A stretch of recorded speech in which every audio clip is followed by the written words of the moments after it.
Las cosas que hablan por no bajarse los sueldos. Miren qué dice.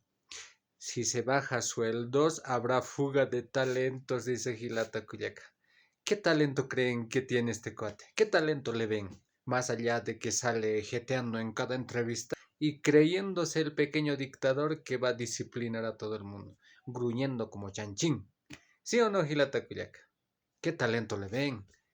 Tiene un gran talento, ¿no es cierto? ¡Wow! ¡Qué talento los de la asamblea! Gilata Cuyaca. Kunaya tiña ni pachas.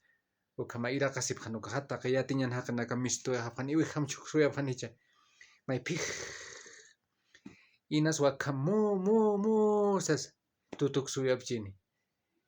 Inas hanmun hapchini. Kolkelay ko kayo kamakya tinya pampukan kasip kaneja walilar niya kyan pakahakanaga ha. Kun hamas pasukah. Kam sanj manuka hilata kulyak.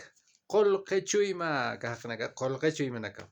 Kunao kaukiu akau kun aksaru kun pekasi sasakiu han kun irakasin munapkiti irakasi phaña batak mais kakinyan takechakan hilata kullakanaka